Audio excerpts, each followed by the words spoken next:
was nothing to stop them.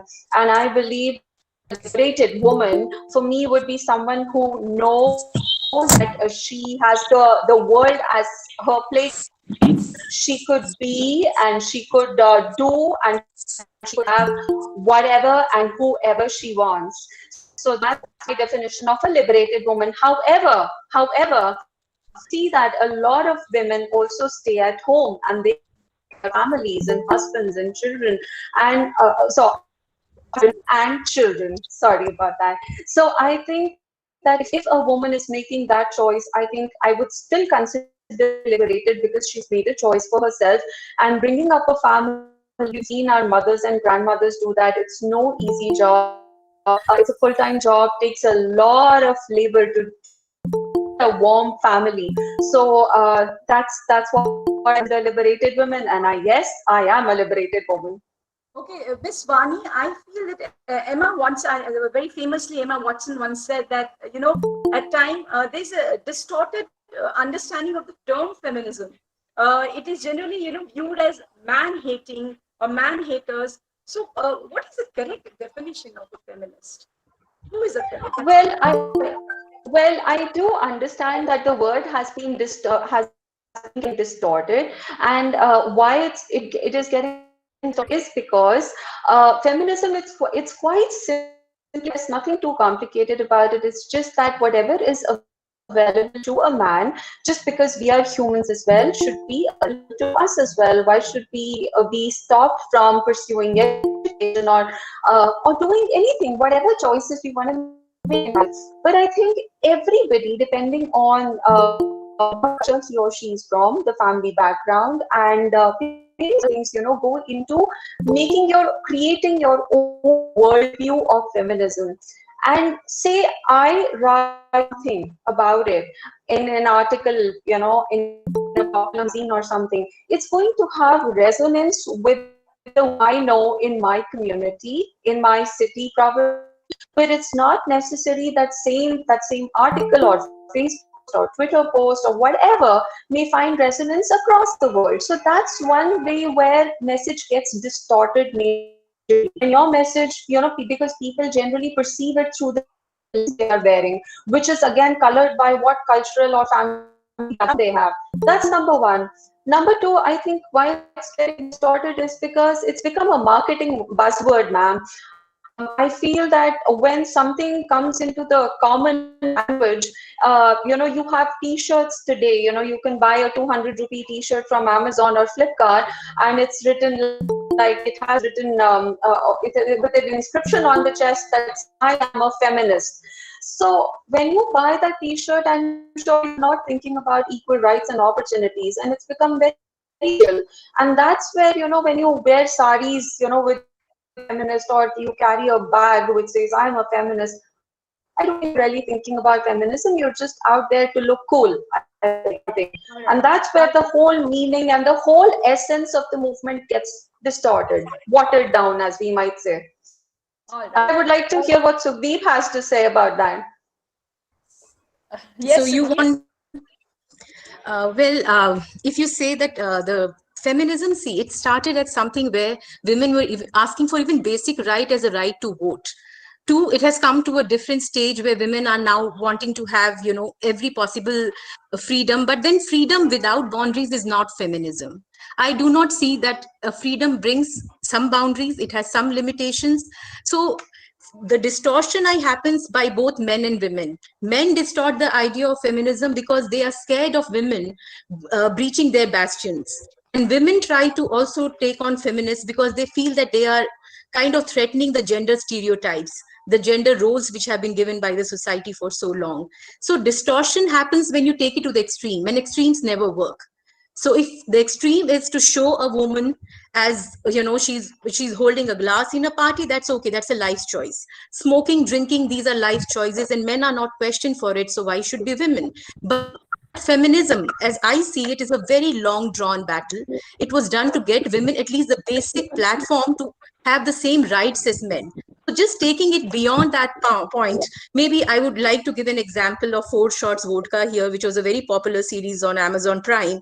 And I just couldn't relate to it myself as a feminist, because that's not what I see feminism as. I see feminism as at least being at the same footing, to have the same life, the liberty to make small life choices that men do, to be welcomed as a daughter in a home, to get equal pay and for equal work. So these are very basic fundamental rights that women are fighting for, and when we take it to another extreme, I think we lose that battle.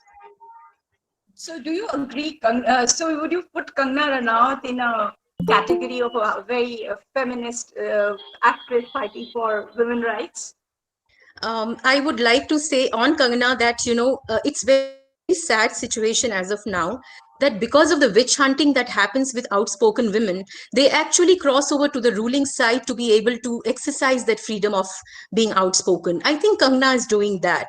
She is kind of pandering also to the ruling party to be able to be that outspoken that she is. So I have full kudos to Kangana for whatever she is doing. But at the same time, I would love if there are other women who are not on the ruling side are equally outspoken. That we are seeing not happening in the recent times.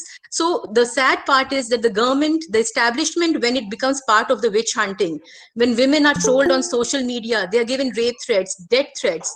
I think that witch hunting on social media, on popular media, their portrayal, all that has led to women being less outspoken now in the recent years. That's my personal thinking. Okay, Vani, what's your take on that, Ms. Vani? That whether I consider Kangana as a feminist, that's what. I think there's some problem with your audio, Vani ma'am. Would you just, yes. With my audio, can you hear me now? Yeah, I can hear you. Yes. Okay, are you able? So I can hear you properly, but I think a lot of people are complaining voice is not clear. Can you just probably announce and just see if everybody hears us? Just a minute.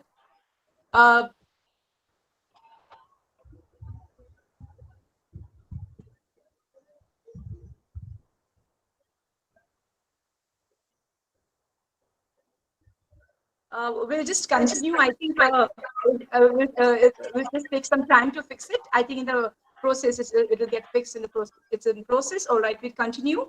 My question to you, Sukhdeep, is in a very famous interview Rajdeep Desai was having with Sania Mirza. He asked her, "So Sania, when are you settling down?" And Sania very candidly replied that, I'm an internationally acclaimed player. What do you mean by settling down? He said, oh, I meant marriage, children. So do you think a woman is complete only when she's married and has children? What's your take on that? So I think both the person, the journalist, a very acclaimed journalist who was asking that question, was coming from the deep-seated patriarchy that he was a product of. And the woman who answered was the one who had come out of the deep-seated patriarchy. So the gender roles that are defined, why don't we ask a very popular actor or player, when are you settling down? Why is an international actor or an internationally acclaimed sports person not settled till they actually tie the knot? So I think this question was also asked to Deepika Padukone at one time, and she had a very impressive answer to that as well. So I think this is where the whole gender dialogue has to really focus on, that irrespective of how empowered the section, whether it's a media person asking the question, it is a sports person answering that question, why are we still stuck in the gender stereotypes, the gender roles which are defined by years and years, centuries of subjugation of women? So I think there lies the answer, that why women are still asked those questions, and why these gender roles are still so well entrenched in the system that even innocuously they come out. All right. Vani, take us to, in fact, I'll request both of you to, because you worked extensively in the media sector, and share with us your experience of discrimination that you faced because of your gender. If you at your workplace or maybe at home, please, I would like both of you to share your experiences with us. Vani, go ahead. Yeah, I would still like to answer your previous question because I have a few thoughts about that. You asked about, can you hear me now? I hope I'm audible. Yes, yes, you are. Yes, you Yes. are, Okay, Vani. perfect. So the thing is, you asked about that question, and I think this is something that exists in our society. Something that somehow when we see a liberated woman, a woman very open-minded and who is very independent, we do. It's very frequently, we ask her, when are you getting married? Maybe because we fear she'll not find anybody to get married to, or we want her to settle down. I think we want to somehow tie her down into that, in system of control that our society has built up. And by society, I mean all of us, because we are the ones who are asking other women and other people, are you married? How many children do you have? It's almost like it's parent to us from the very beginning that you are not complete until you have a husband by your side and you have little children in the house. So I think it's down to us now to ask the question to ourselves, why are we so scared of independent women, liberal women? And I think why that happens is because somehow we see that, a liberated woman like Sana Mirza, as you quoted, but otherwise also, I think a lot of such examples get quoted right and left. And I think we may have been asked those questions too. I mean, I'm sure Sukhdeep would agree, we've been asked personal questions like, when are you getting married, or how many children do you have? And then do we ask these same questions to a man? No. But I think why we ask that question is because we are scared of somewhere losing control. A liberal woman does not need anybody's money. She has a strong purpose in her life, which does not end with marriage or her children, and she doesn't need anyone to support her. Or even if she does, it's not the same way as it was for her grandmother or mother. So basically, it's like, centuries and centuries of old data that's getting erased and rewired, and change is never easy. So I think that's why society somehow thinks about tying women down in any which way possible. And what's the best way possible? Let's get her married, or ask about marriage, or let's, some way to just sort of control her. So I think that answers your question, the previous question. Those are my thoughts about the previous one. About discrimination, well, I would say that personally, I have worked as a journalist, I've worked as a columnist, and now I'm now self-employed writer. I'm a full-time writer. I haven't faced discrimination at work, but that does not mean I do not mean to say that it's not real. It's very real. And if we just look around ourselves at businesses, at startups, and people who are leading governments, we can see that it's all male dominated. There are women in the government, where there are no women leaders on top, not many actually, if you look at men. So I say, yes, discrimination is very real. But at the same time, I think in the first place, it does begin at home.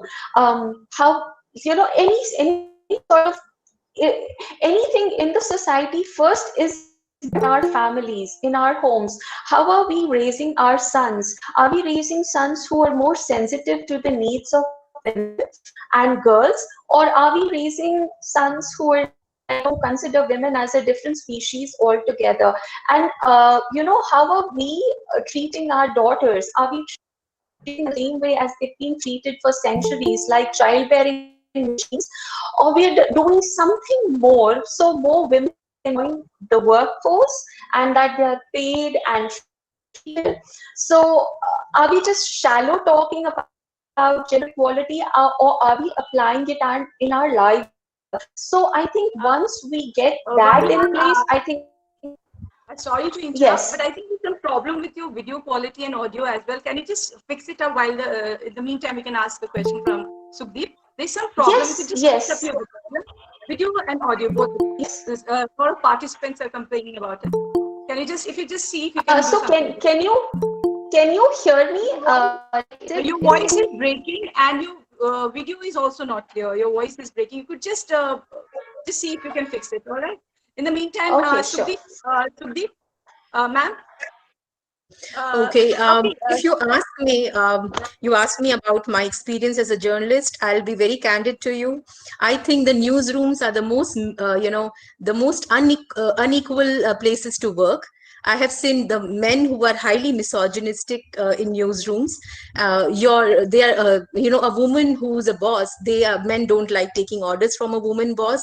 Her a boss may not like her because she may be outspoken. So yes, when we talk about gender equality, I think media pays lip service to gender equality.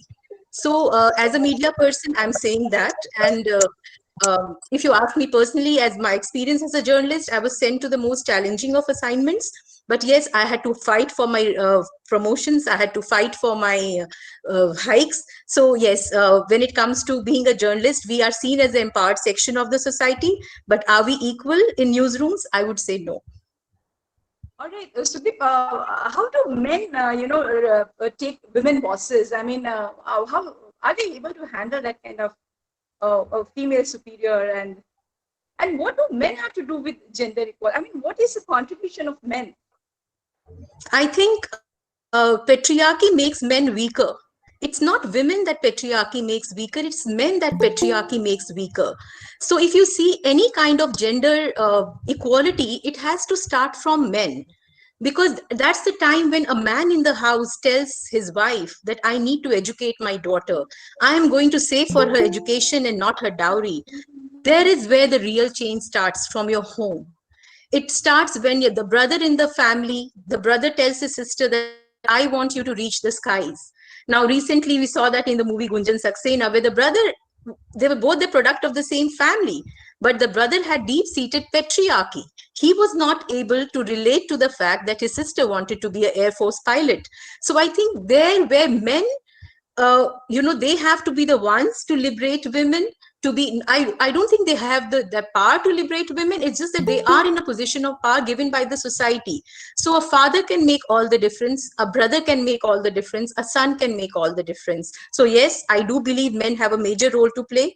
But having said that, I believe women of the family have a bigger role to play, because most of the time, if you ask me, I have personally in my life and professionally seen women as the biggest deterrent to the whole liberation movement of women. Women, they may be your neighbors, they may be your colleagues, they may be your mothers, but there is this deep, deep seated patriarchy in women that reinforces this whole feeling that men are maybe better than us. So I think they have equal role to play, but men being in a position of power maybe have a bigger role to play. All right, Vani. Uh, Yes. uh, Vani, do you feel that there is the kind of oppression women face? Is there a common thread that runs through, or is there a sense of sisterhood, or every woman has their own journey and own challenges? For instance, when you get up in the morning, Vani, you are challenged by the society as a woman, or a single woman, or a woman who's raising her child single-handedly, or I mean, there's so many other parameters. It's just not a common thread that runs through. I mean, you're judged on your looks, on your physical attributes, on your marital status. So what is your take on, is there a sense of solidarity or sisterhood in this sense? Or are we all the women Well, sailing in the same boat? I think I don't. Can you see? First of all, can you see me, because I can't see myself somehow? Or you're visible audio. Yes, one man. Okay. You're If at all yes. my video is a problem, please do let me know. So, so I want to say that I have a different take on it altogether. I think it would be wrong to say that we do not have any power or we are judged all the time. I do not think so. And for me, why I feel that we are 50% of the world's population. So I think we have immense power. And who is judging us? It's our family first, and then when we walk outside the house, it's the other people. We are the society. We are the ones who we are talking about, we are the ones who are judging other women, or we don't judge men, but we do judge other women. So I think the responsibility lies with us.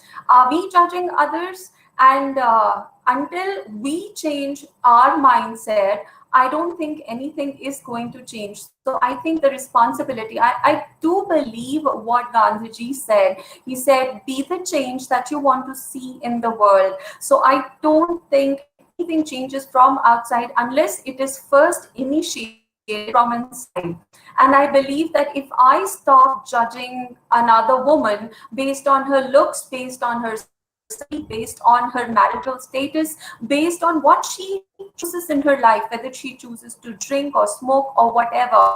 And when I stop doing that myself, I think at least my world changes. When I put in those same thoughts in my children, my daughter or my son, I think that's another generation I can change. Because I do believe whatever we have currently is what we have inherited. But what we create from here becomes our legacy. So I can't change what my grandparents have given me, but of course I can change what happens after me. So yeah, so that's what I feel like. I feel like why aren't we really empowering ourselves? Why are we just still in a victim mode? Like, he needs to do this, she needs to do this, the society needs to do this. I mean, what are we doing with ourselves? So I think every change begins with me. So that's my perspective on it. All right, thank you. Sukhdeep, I would like to know from you, there's something like, I'd like to be devil's advocate here, since we do not have a male representation here on our panel. There is something known as reverse discrimination. Reverse discrimination. That means men feel that women have it easy. Yeah. They get promoted easily. They get selected for jobs. Have you ever come across this statement? That woman took my job. That girl took my job. Or she gets promoted. Oh, women have it all easy. So what's your take on... and I would like to invite any audience or any male member of the audience to question ma'am also. I mean, what is your view on this? Do you feel there is reverse discrimination in society also? So, ma'am, first you. Okay, so if you ask me about reverse discrimination, don't you see that at times when there is a suppressed section of the society, you bring in laws, you bring in a lot of other regulations to ensure that they come on an equal footing. When that is happening, at times the equal footing may not be there. There could be women who excel men. I do not understand why a man should not grudge another man being promoted or taking his job, and why should he grudge a woman being promoted or being given a job offer that he thought he deserved. First, we have to see if at all women have it easy. Don't we say men have it easy? As a news reporter, I can tell you, male reporters can go have a cup of, not a cup of coffee, that's what I'll do as a female reporter, but a male reporter will go ahead, have a glass of drink with the officer at night or a politician. So don't men have it easy? The gender dialogue is never going to be about equality. It is going to be unequal in many ways. The whole point of having a gender dialogue is to ensure that at least that other half of the population is not treated as a secondary citizen of the country. There would be odd examples in offices, workplaces, homes, where women may get a better deal than a man. But that does not defeat the very purpose of the whole liberation movement, that we are talking about majority and not a minority who may be getting some kind of favors or some kind of positive discrimination. I would not call it reverse. I would call it maybe positive discrimination. But if that is happening, it happens irrespective of the gender. I have seen it happening irrespective of the gender. All right. Thank you. Vani, Miss Vani, I would like to know that are women capable of, objectivity? Objective opinion. They're always very biased when they talk about gender relations. Are they actually inherently opinionated and some a kind of the kind of distrust towards this the counterparts? Distrust towards men, you mean to say? Towards the male counterparts. I mean, are they objective, or our entire vision is biased? I say it's I think very biased, and there's a reason for that. I think if my voice or my audio is not clear, please do let me know, ma'am. Okay, so so yeah, so I think the bias comes from the whole that's already into inside of us. So when we see as young girls that the way we are brought up in a family, we see, so first thing we see is our mothers, fasting for our fathers, and then again we are asked to fast for our brothers, and then we see all the cultural practices that happen in the house, and then related to education as well. We see, for example, let me give you an example life. You might, or maybe, all Hindu families, Indian families have that the mother is cooking in the kitchen, and the father and the brother and all the men of the house, they are the first ones to eat, and then the women of the family come. And this is something that I really have a lot of problem with, because why is the woman coming at the end, and why can't the man just help her in the kitchen? Very basic. So I didn't come with any of that programming. I've seen this in the last, whatever life I've had on planet Earth, that this is how a man-woman relationship works. And it does not make any sense to me, whether it be in that we have, whether it be in the family life that we have here. A lot of this gender discrimination that we see in the family does not make sense to me. And ultimately, when I go to work, I see that the man is getting promoted. And whereas I earn, it was right place to be in, and I don't get that place, or else my salary is a bit lower than him. So most women, as you know very well, earn way lower compared to men.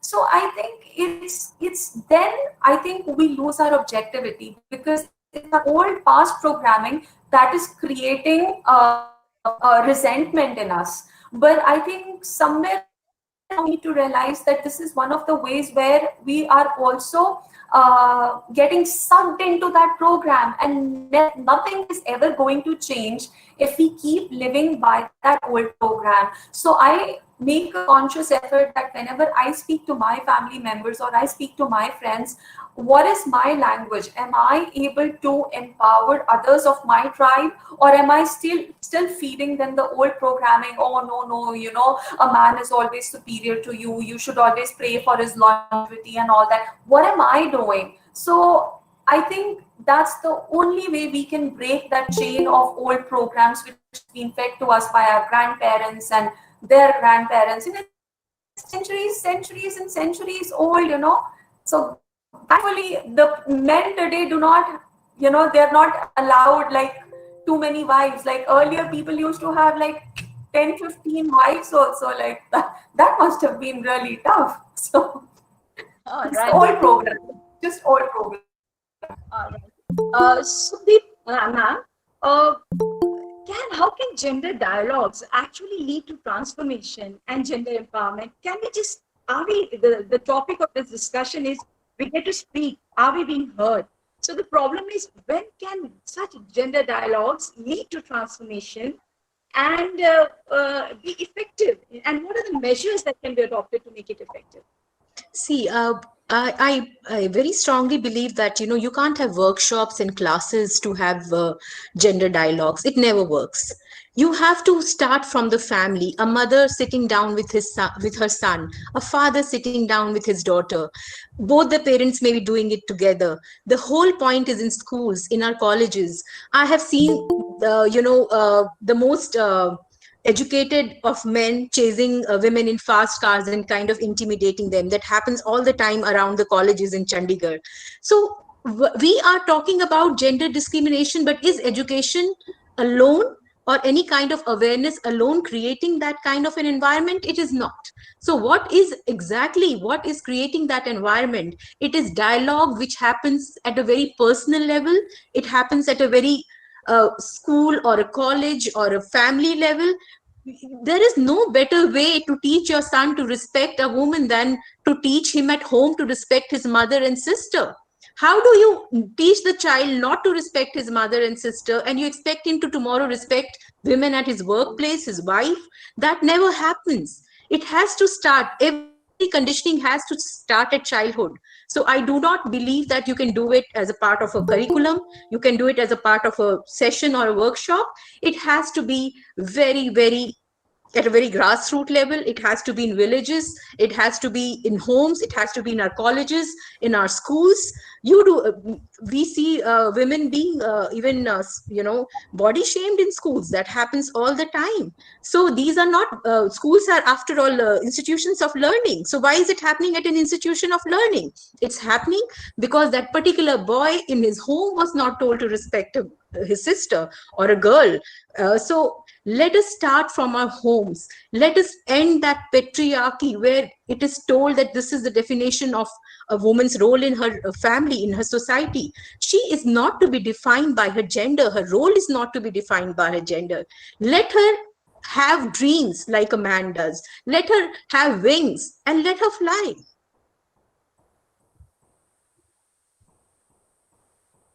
Vani, what your take on it?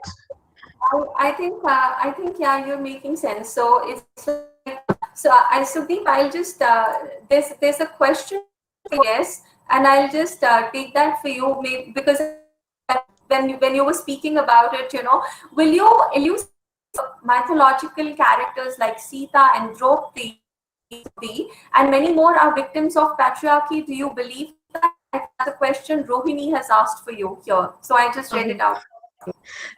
Thank you, Rohini. Sita is both, the Hindu mythology is very interesting. Sita is both a victim of patriarchy in our society. She's also a embodiment of the power of a woman. So I would not say that she was treated unfairly. Yes, she was judged for something which she was not guilty of. But at the same time, don't we see Sita is also seen as somebody who was women empowerment in her own way. She was a first single parent of our times. So let her give us. She decided to be a single parent and raise two beautiful children in a jungle. Who does that? So Sita, I think, is the first single parent in our history, and kudos to her. Wow, wonderful. All right, I think now that participants have themselves opened the platform for questions, so you welcome, the participants are welcome to ask questions from our panelists. You can just switch on your mic and you can address your question to the person you want to. Please go ahead. Ma'am, would it not be better if they type the chats, because you would not know if two or three more people you can put your question in the chat box. I'll put it forward. The participants, anybody could just put a question you would want to ask these panelists so that we can put these questions forward. Yes, you are appreciating the session, but we would appreciate questions from your side as well. Ma'am, I just felt like adding one more point to what Sukhdeep was saying. I feel that, like we were talking objectivity and, women, why do we get like so triggered by anything which is related to gender? I think whatever, I do believe that, we do get triggered by things, but these things need to be dealt with at home with our brothers, and how we communicate. I would just add to what Sukhdeep was saying, how we sensitize our brothers and our husband and fathers and the people of our family. So I was just reminded of the example of Rupi Kaur. I have she's a wonderful book which was a worldwide bestseller. It had a little poetry all about feminism and themes related to feminism, and I had the good fortune of interviewing her.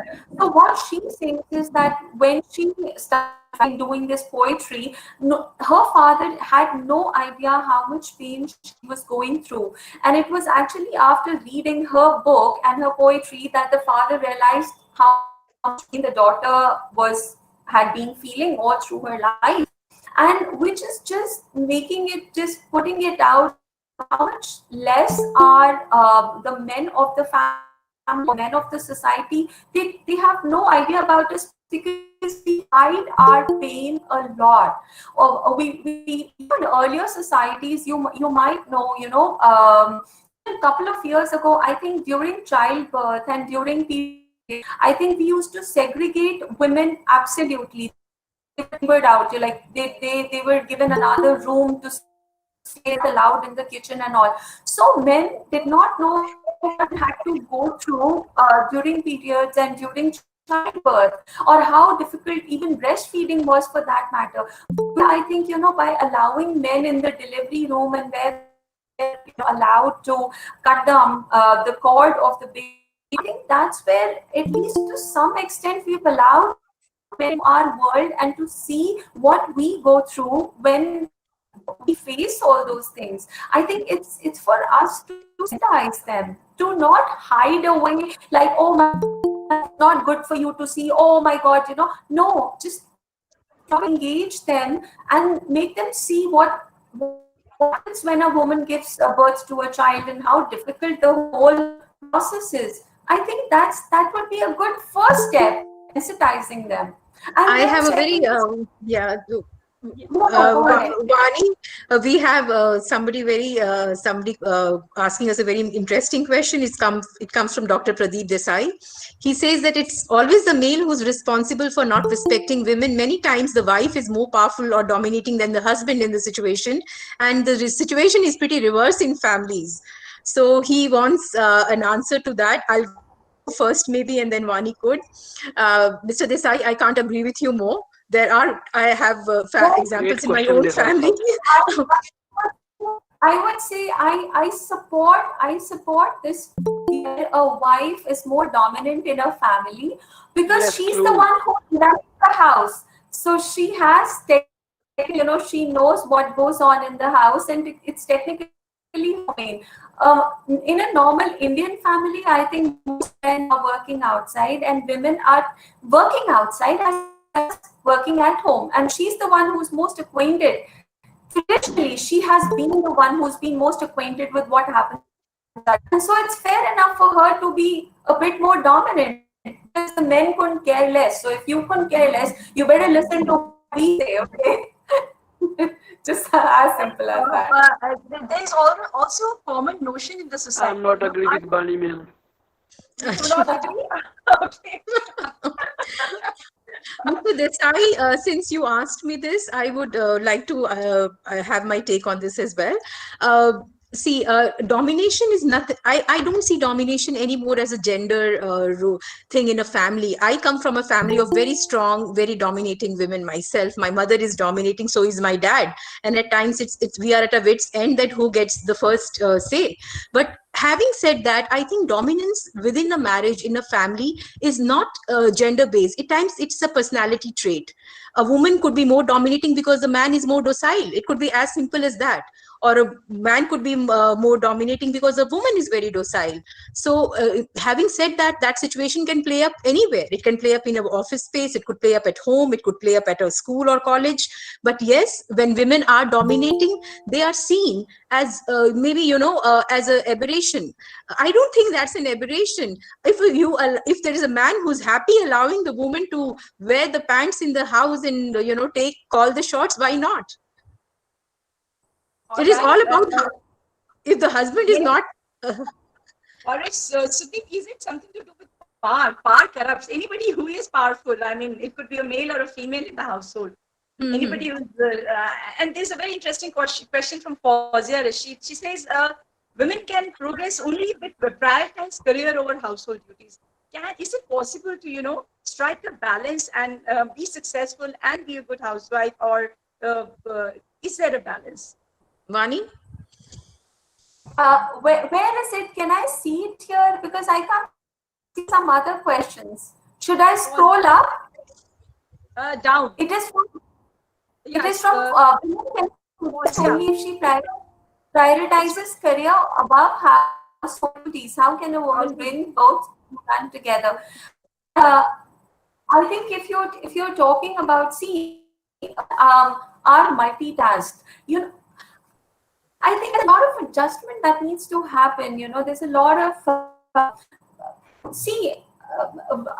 women have been told to work outside. So last 30 years or so, the role of a woman changed, and she's more and more, you see double income the woman is working outside, as also she's coming back home and working in the house as well. But the man is just working outside, and he just come and relax at home because, of course, he's very tired.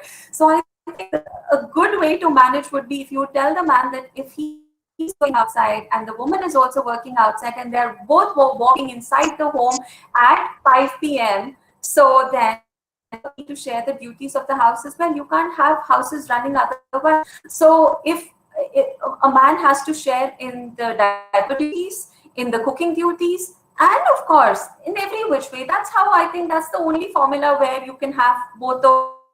You can have a woman who's successful in her career as well as also I find something very intriguing, and maybe we would be able to sort of expand on that. I don't know why we expect her to be perfect in everything. Oh, she has to, if she's working, oh my God, we start judging her like, oh, that means, she must be taking her family or her children or her husband, she's not. Why do we need these images of perfection, and why are we looking for that? Why are we always judging her for her cooking? And all sorts of other skills. Why are we doing that? So, Fawzia, to reply to your question, I don't think it's a situation of either or. She can be both. She can be a homemaker. She can be a professional. She can be both. And believe you me, a homemaker has no less a contribution to make to the whole women liberation movement. If you see, nothing can empower a daughter more. No one can other than a mother. So a mother who educates her daughter, she educates her whole family, her coming generation. So we should never see that a career woman is the one who is more liberated. I see homemakers who are much more liberated than career women. So it is neither a situation of either or. You can be both. It is the whole idea of having liberated women is to have the whole power to make life choices and be comfortable with those life choices. So if you want to make a choice of be a homemaker, you are making that choice. The power to make that choice makes you liberated. All right, there's a very interesting question by Dr. Vani, that's Sharma. She says, how to differentiate between, genuine women voice, or does she always play the victim card? I mean, how to differentiate whether the problem is genuine or she's just, you agree that women do play the victim card? We are playing the devil's advocate as well. We do not have male panelists. So, yes, Vani, I saw that because it's from Dr. Vani, that Sharma. Thank you so much for asking that question. I think whenever you put the blame on somebody else, whether it be society, whether it be a man, whether it be any outside of you, I think you're trying to play the victim card. I think the biggest thing that you can do for yourself is just take responsibility on yourself. Like, I have power in me to create my own life, and from there, I think your victim has to just sort of take a back seat. It takes a back seat, and your empowerment begins. I think that's why I told you, that's why I believe in Gandhiji's quote, where be the change that you want to see in the world. You change, everything else is going to change. But if you expect he's going to change, like, technically, how much have we changed? I mean, how quickly do our mindsets change? We are the society. How can we expect them to change if we haven't changed? So I think it rests with us. I hope that answers the question. If it has something in mind, then I'm happy to listen to it. All right, there are very many interesting questions in the chat box. Would you are you able to? Would you like to take any, or should I? There is somebody who has asked me about how we can end body shaming problem in schools. The whole idea of letting women decide whether they want what they want to wear, what they want to eat. So the whole idea of a liberated woman has to start from schools. I see a lot of gender discrimination at the school level, and believe you me, I have 2 school going children, so I can say it with some authority here. So body shaming is something where it happens in schools, again, because a woman is seen as an object. It is objectification. It is, she's supposed to look pretty, she's supposed to look in a particular, her, she has to have a figure which conforms to some societal norms. So yes, the body shaming in schools has to start, the way it is now, the dialogue has to start at the school level to end body shaming. But yes, it does happen a lot, and that's where you as parents could play a role. Momi Bora has asked a question that at times women's efforts do not get recognized in society. And at times this recognition is found to be exaggerated form of praise to show solidarity or concern for feminism. How can we actually portray a true picture of women? We're just not doing it for, for the sake of, promotion of women's rights. How can we be genuine in our appraisal of women? Ma'am, where is this question? Yes, please. Where is this question? It is by Momi Bora. Okay. Are you able to see it? Yes. Do you think that a woman's effort is not recognized, or if recognized, is one is an exaggerated form to show something? Okay. So would you like to take that question? Momi Bora. I can't see that question, so maybe Parminder ma'am, you'll have to repeat it, because even I can't locate that question. All right, I'll just read out the question again. Yeah, please. Do you think that a woman's effort is not recognized in a society? It is recognized, it is found as an exaggerated form of praise to show some concern for feminism. Here, a woman's realization of her position is very pathetic. What do you say? Your voice was cracking. May I repeat the question once, as I understand it? I think, are you... Yeah, I think she wants to say that at times the portrayal of, the true contribution of women is not realized. Either it is undervalued or hyped up. True. So, yeah. But that happens because any segment of a society which doesn't get its due, there's always either under or overvaluation of that particular segment.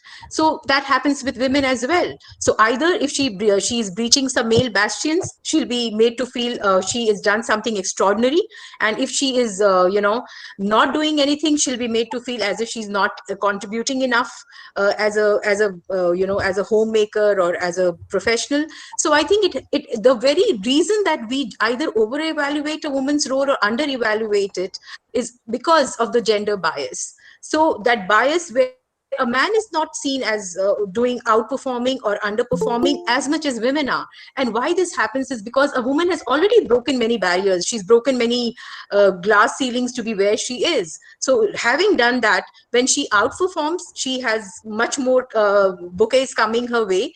And when we see a woman who's not maybe equally educated and not doing enough, and she just decides to sit at home and be a homemaker and bring up her children, she's seen as not being very productive contributor to the economy. So either way, what this whole gender liberation is about, it's about the right to choice. Let her choose to go be a solo traveler. That doesn't make her too bold. Let her choose. If she's a widow and she chooses to wear some colored clothes, let her have the right. She doesn't threaten societal norms by doing that. A single parent doesn't threaten societal norms by walking out of a marriage if it was a bad marriage. So why are we restricting the choices of women by branding them that this is a particular word that gets attached to a woman who decides to be either way, which is not the societal way? All right. I think our ma'am wants to ask, the coordinator of this seminar wants to ask a question. Yes, ma'am, please go ahead. Ma'am, I have a question. Can we have her on camera, please? Yeah, because we can't.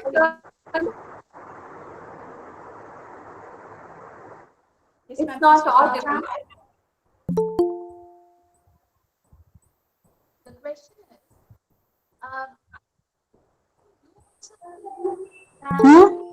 empowerment.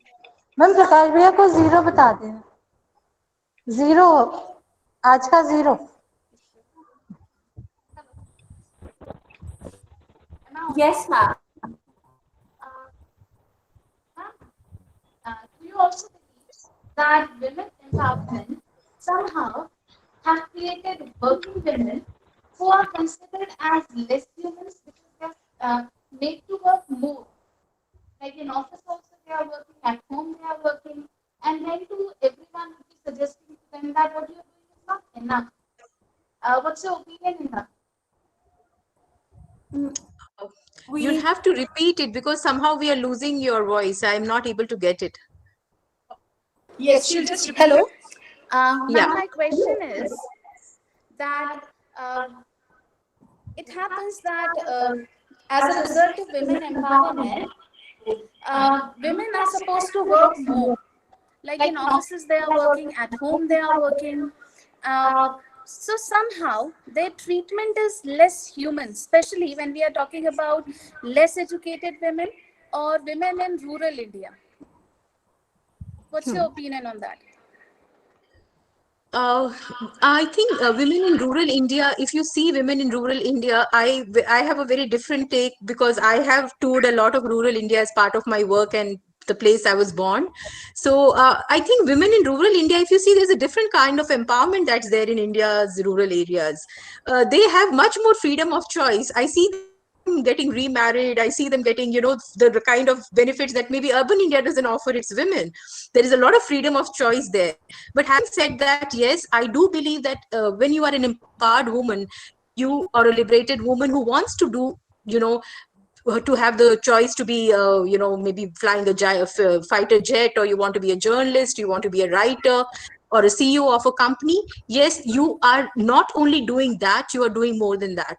A woman is never, she can't give up on her duty as a mother. She can't give up on her duty as a wife. Men can very, come back home and say, okay, I have a meeting and I'm heading there, tachi packer dena. I don't think a woman can tell that to her husband, that okay, I'm heading off for a meeting and just take care of everything that's happening at home. So yes, as women, we end up working double. I have seen that happening in my own personal life as well. But then, aren't we happy about being able to be doing both? I have no grudges to be able to be doing both. All right, one last question from Vani ma'am. There's a very interesting question. Vani, if you could take this question.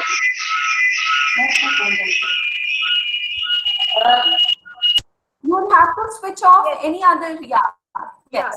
Vani, can you hear me? Vani ma'am? Yes, I can. There's a very interesting question from Deep Lal. He says that sometimes women try to stop their husbands from having drinks or something like that. Is that not discrimination?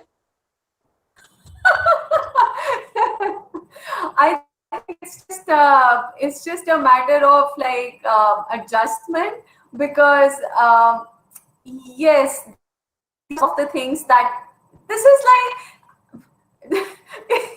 Sukhdeep, is this about gender dialogues? So there should be another, probably you should have another setup where men are able to speak all they have on their mind. But I actually have 5-6 questions here unrelated. So am I allowed to just voice that?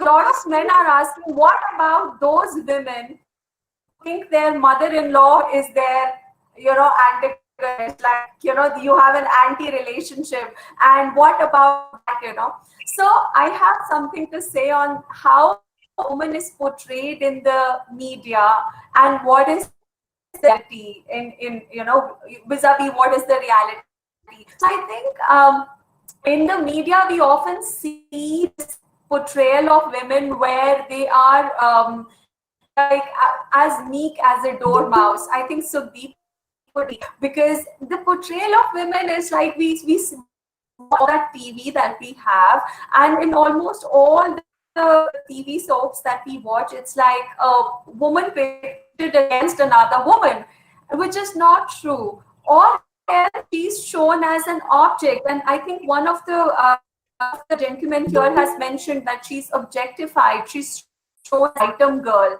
I think a liberated woman when we talk about liberated woman, she's far from that. She's not somebody who is to be pitied all the time. Oh my God, look at what her mother-in-law is doing.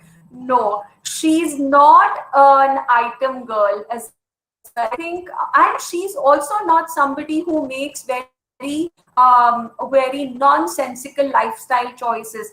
I think the women I see as liberated are very intelligent, very poised, very brilliant young women, and my age. So I see that the way it is portrayed in media, all the men over here, with all due respect, if that's what you have in mind, well, I don't think that's really a real picture, of a liberated woman. So I say I won't agree with that. And for me, I see Renault in a movie like Panga, and I see that's so real, because that's what a liberated woman is all about, who's making her choices, who knows what she's doing in her life, and choosing for her family also intelligently. I don't know what Sukhdeep has to say, because a lot of I like Mr. Deeplal's question, because he says I've not got my answer. So, Mr. Deeplal, if your wife is able to decide whether you can have a drink, she's a liberated woman for sure. I don't know about you, but she's a liberated woman for sure. If she can decide whether you can have your glass of drink, but on that note, I think we're running short of time. And now I request Dr. Jyoti Mathur to propose a vote of thanks.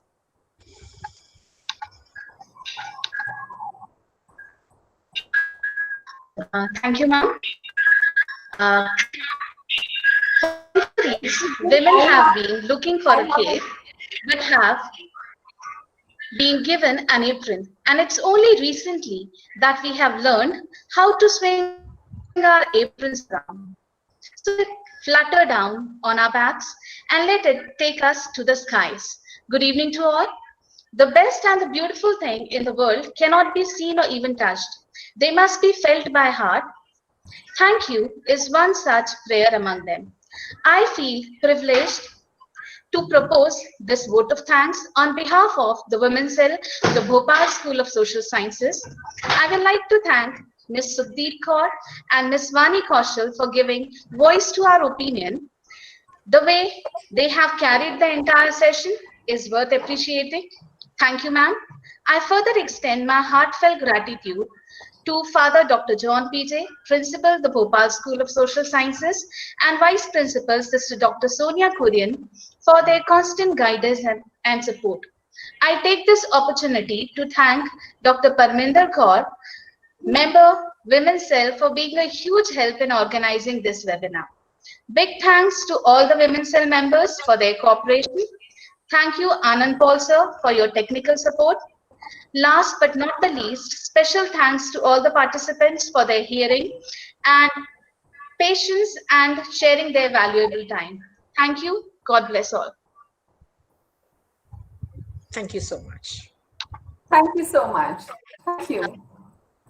Shall we The log out now? participants who are sharing feedback link, kindly submit it. It would be open for the coming 15 minutes. Thank you, ladies. Vani ma'am, Thank you so Sukhdeep much. ma'am, wonderful session. Thank you so much. Yeah, wonderful, and thank you so much. Sukhdeep, shall we leave the meeting? I think so, we can. Yeah, thank you so much. Thanks.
I want to tell something, but in Kashmir there is a lot of problem of network because of 2G mode.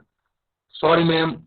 I really want to listen your speech, but in case of this situation, I prefer to listen more and more of you in next session. Thank you, ma'am. Kaur Abbas from Kashmir.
Thank you so much.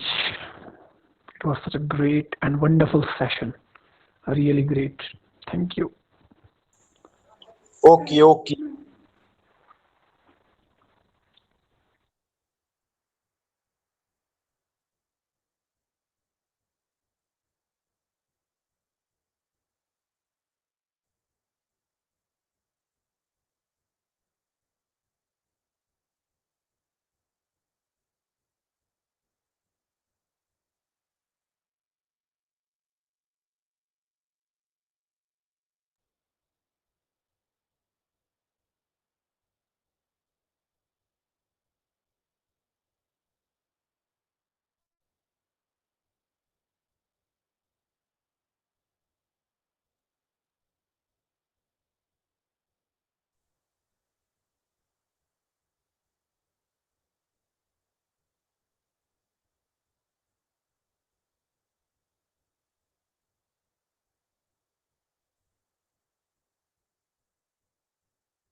तो खुला कर दिया, कोई तो खुला कर दिया।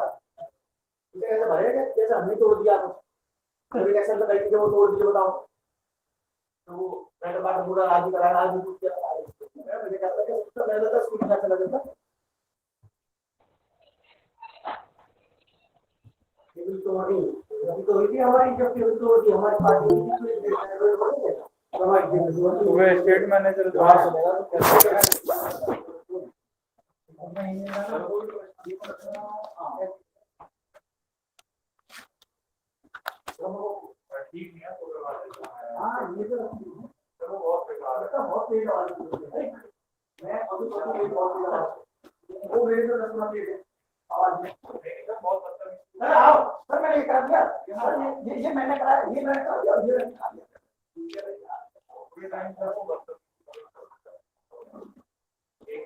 Projector लगा रहा था यहाँ पे,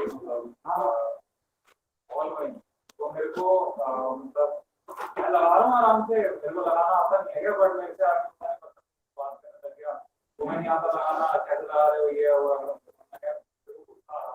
स्कूल में आता था मैं,